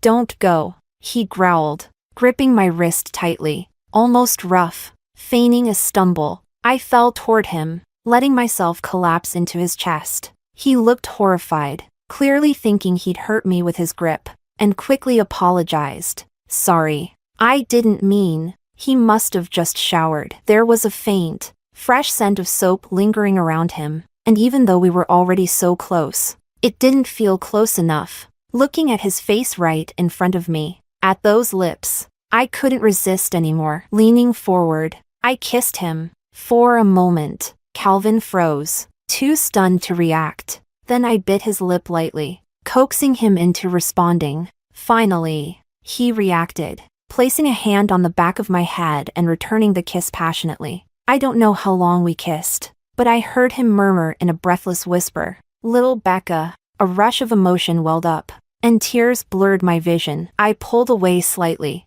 voice soft. When did you recognize me? Calvin gently wiped away my tears, his lips brushing close to my ear as he replied, voice deep and tender. At the comic book shop. I had guessed as much. Neither of us spoke for a while, simply holding each other quietly. Then Calvin seemed to remember something, his face suddenly tensing up with worry. Do you think this might? He trailed off, uncertain. I knew what he was worried about and shook my head. Do you remember what you said to me in my last life, when you held me as I passed away?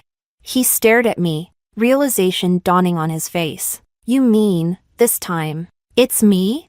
Yes. He blinked, his lashes fluttering, a hint of red at the corners of his eyes. He opened his mouth as if to speak, but instead he simply leaned down and kissed me again, a kiss deep with emotion. Chapter 35. After returning from Nanhai, I decided to move out of the Ma residence. Why? Calvin immediately protested. I tried to explain patiently. From the office to home, we're practically together 24 hours a day. If we spend too much time together, we might get tired of each other. He laughed, clearly exasperated. I waited 5 lives for you. We've been together for, what, 2 days, and you're already worried about that? His words struck me, making me feel both guilty and incredibly tender. I wrapped my arms around him, offering a gentle apology. Okay. I just think living together before marriage might make Aunt Ma feel uncomfortable. Plus, Calvin's father had recently returned from abroad. Running into the chairman of the company every morning was unnerving, to say the least. My mom wouldn't mind at all. He wrapped his arms around me, pulling me into his lap, seeming to realize something. Are you scared of my dad? I chuckled nervously. Of course not. The chairman's as kind as they come. He raised an eyebrow, clearly amused by my response. What about Sea City Mansion? Why don't you move there? Oh, your friend's place? I teased. Calvin chuckled, giving my nose a playful tap. It's mine, you little goof. I opened my mouth to respond, but he quickly added, no rejections. Either stay at the Ma residence or live at Sea City Mansion. Those are your only options.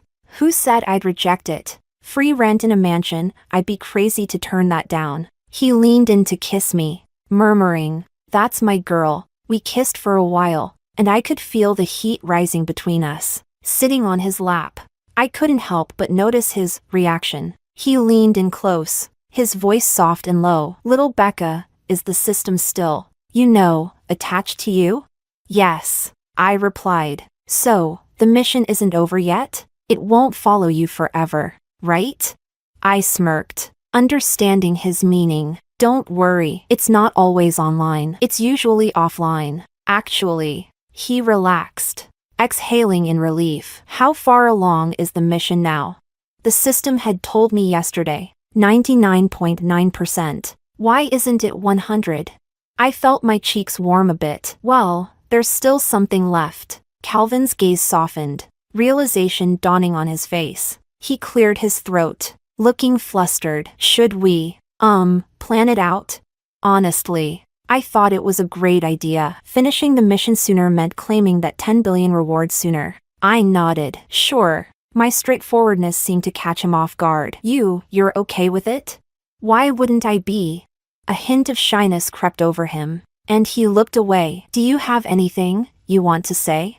I thought for a moment, then said seriously, "Stay fit. I have high expectations." Calvin's face turned bright red in an instant. Chapter 36. When I told Grandma Ma and Aunt Ma that I'd be moving into Calvin's place in Sea City, they both approved wholeheartedly, even suggesting they arrange for a few housekeepers. "Oh, no need, Grandma," I replied quickly. "I'll just get a part-time cleaner if necessary." Aunt Ma gently backed me up. "Mom, young people these days like their own space. Let them do as they please." Grandma Ma laughed warmly, giving in. Fine.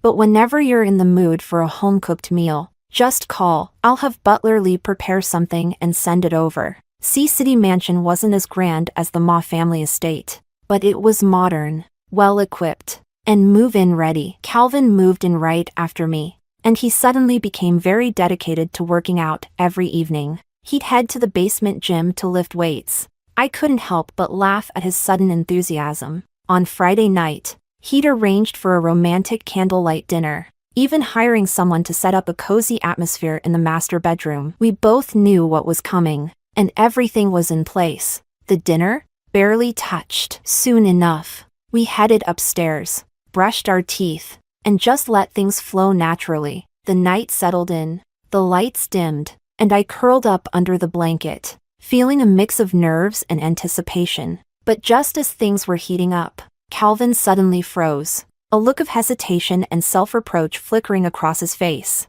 "What's wrong?" I asked, peeking up at him. He looked like he was mentally kicking himself. "Baby, I might have forgotten to buy something," with my bra already off. I was utterly exasperated. I yanked the blanket over my head, too embarrassed to even look at him. Calvin was quick to apologize. "I'm so sorry. Baby, I swear it wasn't on purpose. Should I order express delivery?"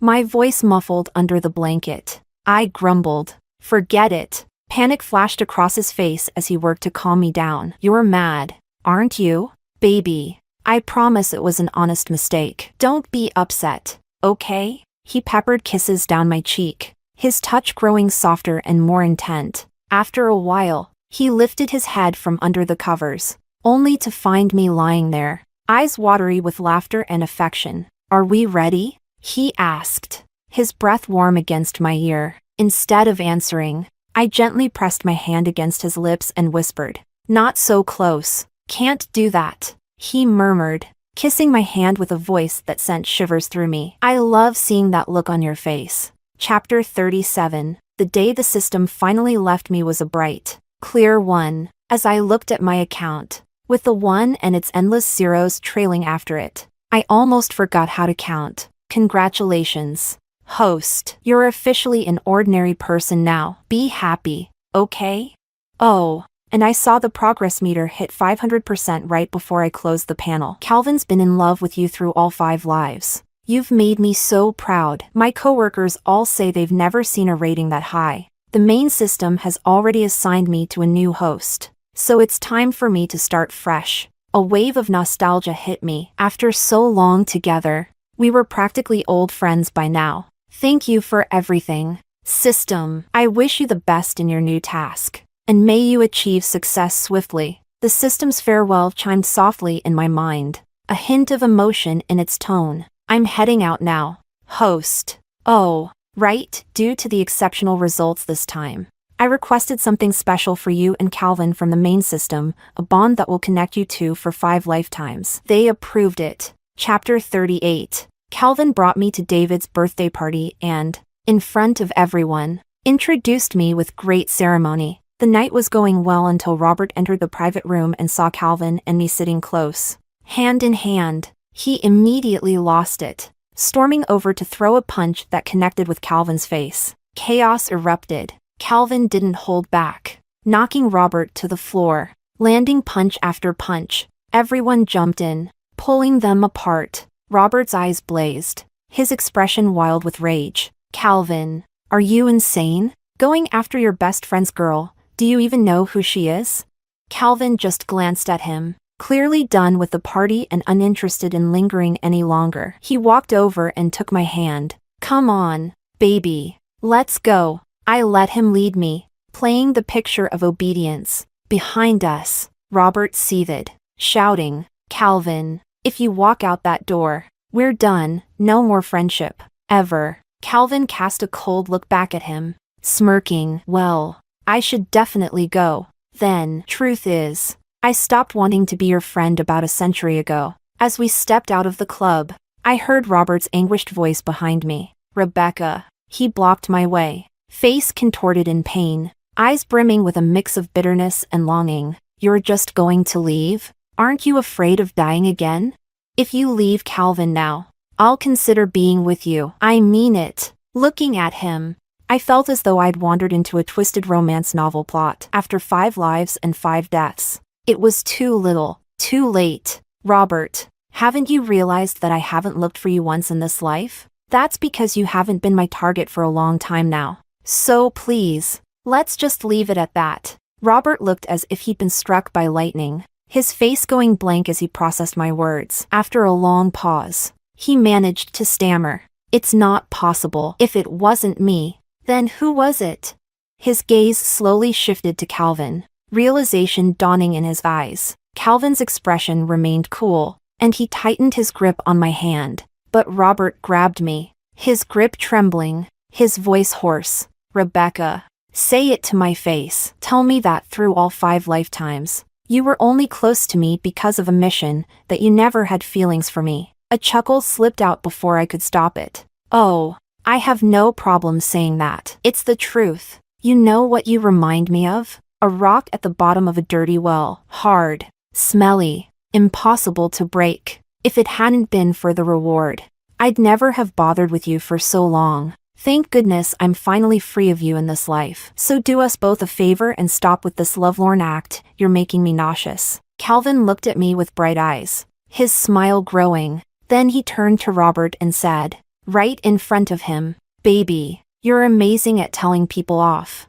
Chapter 39. Before Robert could completely lose it, Calvin hurriedly led me away, singing my praises in the car. "You're incredible, my little Rebecca." The way you handled him, it was so satisfying to watch. "You think so? Are you sure this is okay?"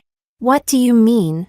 "Well, you two go way back." He shook his head. "If it weren't for you, I'd have cut him off long ago." I couldn't help asking, "When did you first figure out who I was?" Calvin thought for a moment, his gaze intent. "It was your 3rd life. I'd read a curious story in a magazine, a strange tale about systems and players on missions. It said that every world has a main system with many subsystems, each linked to a host to complete specific tasks. The story claimed that any host who failed a mission would die and then be reborn with a new identity to try again with their target. It was odd, but I found myself believing it immediately. It made me think of you. I remembered your sudden death in the 1st life. Then the chance encounter in the bookstore. Every time, I felt an unexplainable familiarity. At first, it was just a suspicion, but eventually, I began watching you more closely, even following you." I blinked, surprised by the extent of his efforts. "You observed me? Followed me?" He nodded, a small smile on his lips. There was one night you got drunk and spent an hour at a street stall venting your frustrations. I carried you back to your apartment. And you kept mumbling about never wanting to be a mission player again and someone else can take the bonus. That was when I was finally sure of your identity. I vaguely recalled getting drunk once in my third life, running into Calvin, but the rest was fuzzy. I guess that explains it. A little embarrassed, I shifted in my seat as we drove back to our new home. As we arrived, I remembered David mentioning earlier that Calvin's birthday was 10 days after his. So, your birthday's coming up soon? He raised an eyebrow, playfully tugging a strand of my hair. Anything you give me, I'll love. Come on, be specific. Tell me something you really want, no matter the cost. After all, I was wealthy now. Baby, did you strike it rich or something? I laughed. Of course, I got my bonus, didn't I? He perked up, curious. Bonus? How much? Oops, didn't mean to bring that up. I hesitated, finally throwing out a number that felt safe. 100 million. Calvin sighed deeply, then reached into his wallet, pulling out a sleek black card and placing it in my hand. Rebecca, I want you to have this. I blinked, taken aback. Why are you giving this to me? He gently brushed a hand over my hair, his expression a little sad. Just thinking about all you went through, dying again and again for what amounts to pocket change. It doesn't sit right with me. From now on, anything you need, use your future husband's card. I felt a warmth rise in my chest. That's not what I'd been expecting. I'd been so set on surprising him with a gift. How much is on the card, anyway? He thought about it. 10 times your bonus. Maybe? Oh, wow. So my future husband was also wildly wealthy. Calvin's expression grew serious as he held me close, gazing down at me. I'm sorry, Rebecca, he murmured, voice filled with tenderness. I leaned in, whispering back, why are you apologizing?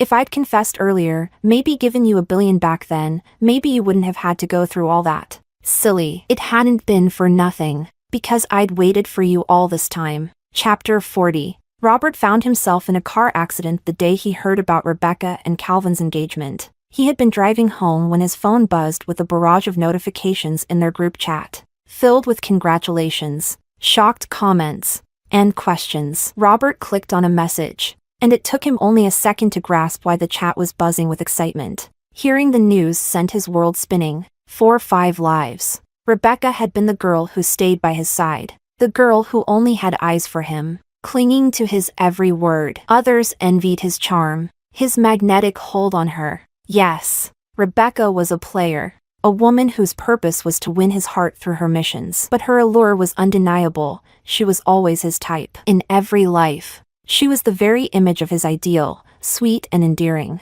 bold and captivating, vulnerable and delicate, ethereal and elegant. Fifth life, though, she was simply breathtaking, a classic 90s beauty, like a muse from the golden days of Hong Kong cinema. Just a dash of lipstick, and she outshined every actress in the industry today. They had shared such intimate nights together, and he had come so close to accepting her, so close to telling her she was the one he'd stay with. But he'd fought off the impulse, clinging to his reasoning. She was just a mission player. Yes, a creature, and he held this creature's fate in the palm of his hand, knowing she would always be at his feet, looking up to him with eyes only for him. No other man could ever draw her gaze. On the mountain that night, he'd nearly considered her confession seriously. But then he'd seen her turn and laugh with another man. Just a simple, friendly smile. Rage had flared within him. Didn't she know what her smile could do to a man? That guy would be replaying that smile in his head all night,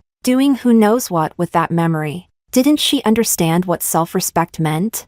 So, when Rebecca confessed, he rejected her. He let her have it. Rebecca, stop trying. I'll never want you. Even if you came back from the dead, you'd be nothing to me. He thought his coldness would keep her in check, that she'd stop looking at anyone else. And if she failed her mission, so what? 2 months at most, and she'd come running back like an obedient dog. And 3 days later, he heard she'd been killed in a car accident. He felt a brief pang at the news, death by truck, that must have been excruciatingly painful. Then he recalled that memory of her laugh, her face glowing as she smiled at another man. She'd brought it on herself. He figured she'd return, ready to please him again. Maybe this time, he'd let her get closer, but she hadn't. Instead, she was marrying someone else. Calvin. It didn't make sense. She was supposed to be his. How did it end up like this? A burning fury surged through him, and he punched his car horn, grinding his foot into the gas pedal. As he rounded a corner, a blinding light flooded his vision. There was a deafening crash, and everything went black. When Robert opened his eyes, he wasn't Robert anymore. Now, he was someone named Makoto. What was going on?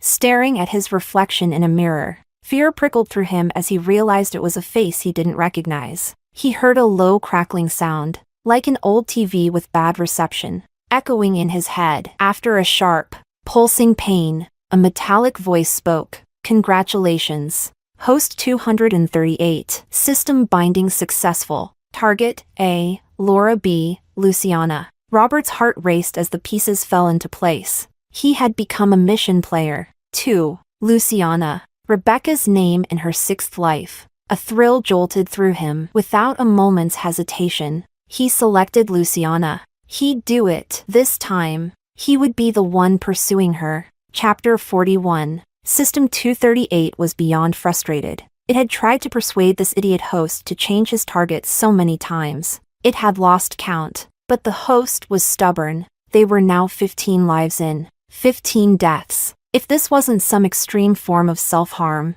System 238 didn't know what was. Drowning, car crashes, poisoning. He tried nearly every way to die. Yet with every rebirth, he unflinchingly chose the same target. Luciana. Yes. Luciana, the socialite and heiress of the Ma family. A woman happily married to the dashing and wealthy Calvin. System 238 didn't understand what kind of delusion its host lived in, thinking he could win over someone else's wife. Host. Please consider changing your target. I consulted the main system. Luciana and Calvin are bound by a 5-life destiny. That means in this life, and the next, and the one after that, they'll be together. They're fated to be a couple. If you keep targeting her, you'll end up dying hundreds, maybe even thousands of times. This isn't a joke. Host 238 froze. 5 lifetimes? Could it be true? Did it mean he had no chance with Rebecca whatsoever? No, he refused to believe it. Destiny. Fate, what a joke. He would tear them apart. Just as Calvin had torn her away from him, the target selection screen popped up. A. Laura B. Luciana. Without hesitation, he selected B. A second later, System 238 let out a strangled scream. Are you insane? If you want to lose your mind, don't drag me down with you. Please, someone help me. How do I unbind from this host? I can't take another day of this.